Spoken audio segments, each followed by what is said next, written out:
Hello and welcome to Every Woman. I'm Shuli Ghosh. This week, the story of a young girl whose words have touched the hearts of millions of people around the world.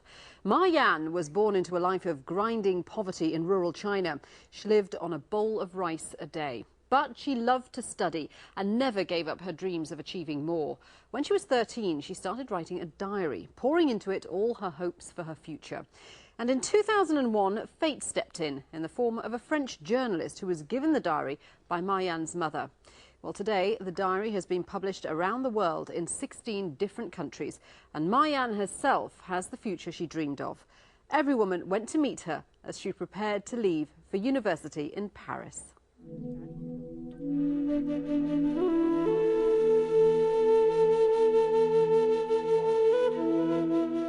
If you look down at the village from high above, it's only a vast expanse of yellow land.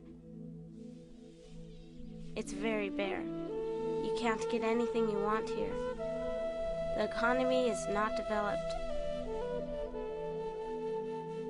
I will study hard. When I grow up, I will help to contribute towards the livelihood of the people.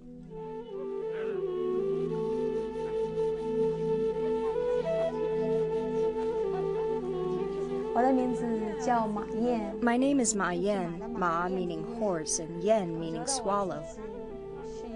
I am a strong-willed girl who likes to win. From my horoscope, I like to dream but yet resist destiny. Therefore, I think I am a strong girl, a girl who struggles against fate. It was a simple diary that transformed Ma Yan's fate. Whereas most girls in this remote corner of the western Chinese province of Ningxia would have been married off in their teens, Ma Yan is now preparing for the biggest change of her life, a move overseas. My plan now is to study abroad. I believe I will be able to go overseas soon, to France, but I'll have to learn some French. In the summer of 2007, Ma Yan achieved a goal that had once been an impossible dream. She passed her university entrance exam, becoming one of the first girls from her village eligible for a higher education.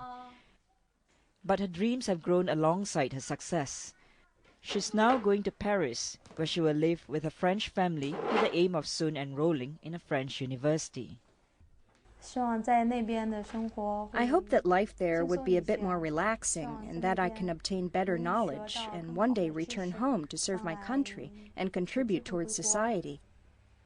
As a young girl, Ma Yan kept a record of her day-to-day experiences, not knowing that it would eventually be published in 19 countries and inspire children around the world. Her diary gave the outsiders an unprecedented glimpse into the lives of ordinary people in rural China, struggling against drought, poverty, and misfortune to survive. Before Ma Yan's diary was published, I think very few people outside of China knew what Ningxia was. I think very few people outside of China were aware of what was going on in China's countryside. But a first-hand testimony of the daily life of a schoolgirl from the countryside, I think that was the first time that such a story was exposed so clearly to the outside world. When I was in primary 4, students were required to write a diary. At that time, my parents were working out in the fields. The three of us, me and my 2 brothers, were left at home. There were lots of chores, so I wrote down all the things I did and all my thoughts inside the diary. I also penned my feelings and how I missed my parents. Actually, it was a place for me to vent my sad feelings. It's freezing today. My brother and I have no more bread. At lunchtime, the comrades are fighting to eat. Only my brother and I were standing there, gritting our teeth. Uncles and aunties, do you know what I hope for? It's that bowl of yellow rice. Have you ever had that feeling of withstanding hunger? I have endured this unbearable suffering before. I thought to myself, when will I no longer endure this hunger in school? The situation at home was very bad at that time. We were very poor. There was a drought. It didn't rain for 3 or 4 years. Our family condition was very, very bad. Ma Yan's home village, Changjiashu, stands on a remote landscape where drought is chronic. With unproductive crops, many villagers turn to the back-breaking work of collecting a moss named fa chai, a popular delicacy in the prosperous cities of the east. Like the rest of the village, Ma Yan's family members are Hui, a Muslim ethnic minority that lives primarily in the provinces of Ningxia and Shanxi. I understand my parents' pain at that time. My mother was sick. She had gastric problems. It was quite serious. I was sad, but I was even sadder to see my parents because they had to go to faraway places to work in the depths of winter. My heart ached for them. The economic burden on my family was quite heavy because there were 3 children in the family who needed to go to school. This afternoon, after school, my brother and I went to look for my mother. When we caught up with her, she was seeing the doctor. The 3 of us went to the market to eat.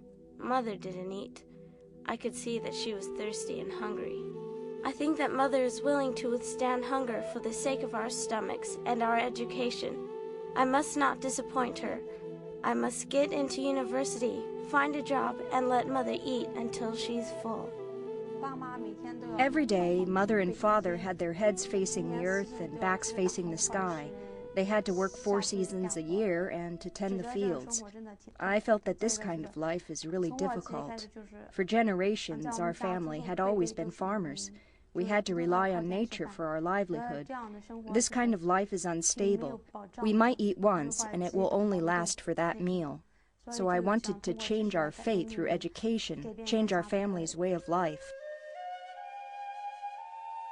This morning my 2 brothers went out to cut grass for the donkey while Father was working on the threshing floor. Mother is ill. She stayed in bed.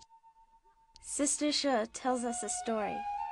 When we go to pick fa cai, we always have a great time. My 5th uncle's grandmother always sings when she's scything, and she dances. She may be old, they say, but she's got a joyous heart. I don't believe this explanation of the grandmother's character.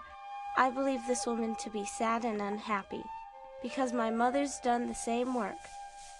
So this grandmother, who's been cutting grass all her life into her old age, who's never had a decent outfit of clothes, who had to earn money to find a good wife for her son, well, now her life is so unending.